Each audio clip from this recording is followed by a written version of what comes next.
A brave man and his troops keep defending themselves behind the fortress for 88 days, but the enemy has brought 500,000 soldiers. Will they be able to survive? It all started in a distant fort where a crucial battle unfolds. A massive army of 200 soldiers has surrounded the fort. They have greatly outnumbered its small defense force of 5,000 brave men. Despite these overwhelming odds, the defenders prepare for an extraordinary feat. This is done by the Emperor Taizong, well known as the god of war who leads the powerful Tang Empire. His target is the peaceful country of Goguryeo, which he intends to conquer with his strong army. On the other side stands General Yeon, the brave leader of Goguryeo, who gathers 15,000 loyal soldiers to face Taizong's forces at Mount Drupal. The fate of their homeland hangs dangerously on the outcome of this imminent battle. Among Yeon's courageous troops, there's also a remarkable soldier named Samuel along with his brother. A clairvoyant who is gifted with the ability to communicate with the gods of Goguryeo watches the unfolding clash with intense focus. Initially, Yeon's army gains the upper hand, but Taizong's clever strategy unleashes a separate army from the rear, encircling Yeon's forces. Regardless of this chaos, Samuel and his brother fight bravely. The clairvoyant, in her foresight, has already glimpsed this defeat. Recognizing the risky situation, Yeon issues an order with a heavy heart and informs his army to retreat. Tragically, Samuel's brother sacrifices his life while attempting to relay this command to the troops. Defeated and mournful, Yeon's army begins its sorrowful journey homeward. Samuel bears the lifeless weight of his brother. Meanwhile, General Yeon resigned to the harsh truth and instructs him to release the dead body. With tears in his eyes, Samuel comes to terms with the difficult reality. On the other hand, Taizong seizes the clairvoyant, who possesses a sacred bow and arrow. It's an esteemed relic of Goguryeo, which is believed to be beyond anyone's mastery. Taizong, despite his efforts, cannot bend the bow to his will. Curious about their next conquest on the path to the Goguryeo capital, he learns of the fortress of ANC. Here, a commander named Yang defies General Yeon's authority and is labeled a traitor by Goguryeo. Consequently, the fortress stands vulnerable, devoid of support from the capital. In a parallel development, Yeon dispatches Samuel on a perilous mission to assassinate Yang, who had refused to unite forces with Yeon during the Battle of Mount Drupal. It's a decision that potentially jeopardized the entire war effort. Samuel's unique past association with ANC makes him the ideal operative for this task. Samuel expresses worries that removing Yang would expose the people of Ansai to Taizong's powerful armies. In response, Yeon dismisses the folks of Ansai, branding them as traitors for following Yang. He coldly suggests leaving them to perish and proposes to take a final stand against Taizong in the capital. With determination, Samuel sets out on his journey back to Ansai, but it's a mission full of dangers. During his journey, Samuel encounters two lost Goguryeo soldiers who express their desire to join him in the mission to assassinate Yang. As the trio ventures onward, they happen upon two individuals struggling to free their donkey cart from the mud. Ever the helpful soul, Samuel assists them and subsequently inquires about the whereabouts of Yang. To his astonishment, one of the men reveals that he is Yang himself. The other two Goguryeo soldiers recklessly attempt to assault Yang, only to be swiftly defeated and killed by Yang's loyal General Chu. With a threatening gaze, Chu advances towards Samuel, but he quickly identifies himself as a native of Ansai and suggests that the people there recognize him. Yang orders Chu to take Samuel as a prisoner for future questioning. With a sharp blow, Chu renders Samuel unconscious. Samuel awakens to find himself within the imposing walls of the Ansai fortress. Yang receives word of his return and is summoned to address the situation. Meanwhile, conflict brews at the marketplace between two of Yang's lieutenants, Pung and Hual Bo. Yang's authoritative command promptly quells the dispute. Samuel, now in the hot seat, undergoes questioning by Yang, who harbors suspicions of Samuel being a spy sent to end his life. Yang acknowledges that Yeon has branded him a traitor and desires his death. Samuel, however, offers a different perspective. He explains that he fled to Ansai to escape Taizong's advancing armies and now seeks to stand alongside them in their struggle. Yang takes a moment to listen to Samuel's plea. Afterward, he introduces Samuel to his fellow generals, extending an offer to fight alongside them. Samuel's role would involve carrying the commander's flag in battle, a vital role that would keep the army informed of the commander's position at all times. As night descends, Samuel quietly draws his dagger and shadows Yang through the deserted streets. He observes Yang's compassionate visit to the home of a common couple who have recently welcomed a newborn. Yang generously provides the couple with food and drink, and he tenderly admires their infant. During their interaction, the couple reveals that they've named their child after Yang, a testament to the deep respect and affection the people of Ansai hold for their commander. The next day, Samuel notices Yang working with regular folks, and an elderly man tells him that the people of Ansi see Yang as the heart of the fortress. Yang asks Chu where his General Paso is, and Chu says he's probably still asleep. Yang suddenly figures something out. He goes to Paso's house and finds Paso's sister, Becca, there. She's been misbehaving, and Yang gets mad and chases Paso with a bow and arrow, but Becca steps in to protect her brother. Yang worries that one of them might die in the upcoming war, which would be very hard for the other. Becca reassures him that they've prepared for such a situation. While they talk, a horn sounds, alerting Yang that Taizong has sent a group to scout. Taizong's army is getting close. The Anasai army gets ready to defend the fortress. Yang tells Samuel to tidy up his beard before the battle, which makes Samuel nervous because it's a perfect chance to kill Yang and complete his mission. It's almost as if Yang can read Samuel's thoughts. But Yang says it's not the right time for that, and Samuel will have other chances to try later. Samuel is surprised by how easily Yang seems to understand him. Taizong's army arrives, and they have 200,000 soldiers and lots of big weapons. In contrast, Anasai's army only has 5,000 men. Yang can tell that the ANSI soldiers are anxious, so he gives them an inspiring speech to remind them why they're fighting. Taizong is impressed by Yang's determination. The battle begins as Taizong's army hurls huge rocks at the ANSI fortress. Despite the rocks causing damage, the walls remain strong because they're filled with sand. Taizong tells his army to start climbing the walls, and the real fight begins. Taizong's soldiers use big ladders to easily get inside the fortress,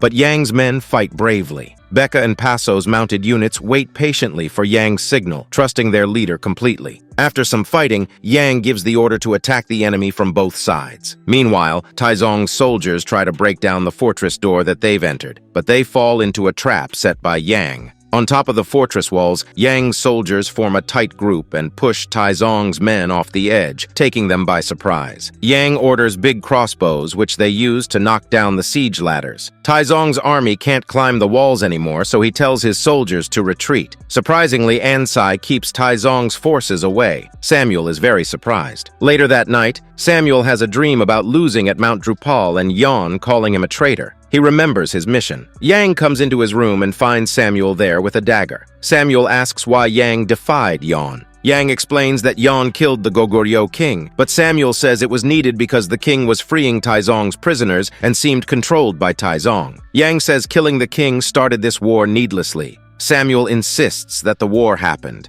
and Yang not sending help at Mount Drupal led to many Goguryeo soldiers dying. Yang says sending soldiers to fight Taizong openly would have been suicide, and his soldiers would have died too. Samuel calls him a coward and wants him to join General Yeon. Yang says he must protect Ansi. Suddenly, a horn sounds, revealing Taizong's armies are back, this time with big siege towers. Chu tells Yang, and Samuel has a dagger at Yang's throat. Chu wants to attack Samuel, but Yang stops him, saying they need to deal with Taizong first. The siege towers let many of Taizong's troops invade at once, overwhelming the Ansai army. Yang takes a moment to think and makes a plan. His soldiers throw oil pouches and light them with flaming arrows to burn the siege towers. He does this for all the towers while also fighting Taizong's soldiers on the walls. After the last tower burns, a spear hits Yang in the shoulder. He looks around and sees one of Taizong's generals about to kill him. At the last moment, Samuel saves him by stabbing the general in the heart. Yang passes out. Yang wakes up 4 days later and thanks Samuel for saving him. Taizong is mad that a small army and a simple fortress still stop him. He thinks of a new plan. The clairvoyant arrives at Annecy with the holy bow and arrow and gives Yang a message from Taizong. He wants to build a huge dirt mound taller than Annecy's walls. It would be impossible for them to defend against this. The clairvoyant says she saw Annecy falling and urges Yang to surrender, but Yang refuses. Many months pass, and the mound's construction speeds up unexpectedly. Samuel suggests seeking help from the capital, but Yang believes Yeon won't assist them. Paso proposes a daring plan to assassinate Taizong before the mound is finished. Becca is furious with Yang for allowing Paso to go on such a dangerous mission, but Yang sees it as their only chance. Becca visits Paso, who promises her he'll return unharmed. However, Paso and his men discover they've fallen into a trap, indicating a traitor in Ansi tipped off Taizong. Paso returns to Ansi severely injured and dying, revealing the mole's identity. He passes away, and the clairvoyant confesses to being the mole. She claims that Ansi stands no chance against Taizong and begs Yang to surrender to save lives. But Samuel kills her, determined to defend Ansi. Furious over her lover's death, Becca ventures into Taizong's territory alone to assassinate him. She manages to scar his cheek with one shot before his men brutally kill her. After burying Paso and Becca, Samuel decides to ride to the capital solo to seek General Yeon's reinforcements. He explains that despite being branded traitors, ANSI's people bravely defend Goguryeo against Taizong's army and desperately need help. Back at Ansi, Yang gets an idea while watching children play in the sand. He asks the miners if they can dig a cave beneath the mound to make it collapse. They confirm it's possible. Chu warns that the mound will fall toward the fortress, so they must capture it quickly to prevent a second attack. The miners start digging. When the mound is completed, and so is the cave below, battle day arrives. The miners inform Yang that they can't burn the cave's columns due to rain, so they have to chop them down to bring down the mound. Yang worries about the miners getting buried, but they're willing to make that sacrifice. As Taizong's army approaches, the miners begin chopping the columns. They finish just as Taizong's army is about to enter Ansi. The mound collapses, shocking Taizong. Led by Yang, Ansi's army rushes forward and seizes what's left of the mound. Fueled by ego and rage, Taizong orders his entire force to attack and bring him Yang's head. The Ansi soldiers protect their position by shooting arrows and rolling flaming wheels at Taizong's troops. After several tiring days and nights, they ran out of supplies. Yang understands that to stop the ongoing battle, Taizong needs to be defeated. He calls for a special bow and arrow. At the same time, both sides start fighting up close. Yang struggles to use the special bow. Seeing his soldiers in trouble, he musters all his energy and finally shoots the arrow. He thinks about Paso, Becca, and the miners as he releases it. The arrow travels across the battlefield and strikes Taizong in the eye, making him fall from his horse. Soon after, Samuel comes with Yeon and their troops to support ANC. Recognizing his defeat, Taizong decides to pull back. The battle concludes. Later, it's revealed that Taizong died 3 years after the battle from his injuries. Before his death, he warned others not to attack Goguryeo. Afterwards, Yang takes charge of restoring the Ansi fortress. Samuel gets ready to go back to the main city. He thanks Yang for his brave defense, and Yang replies that they succeeded together. Yang assures Samuel that he's always welcome in Ansi and watches the brave soldier leaving from the fortress walls.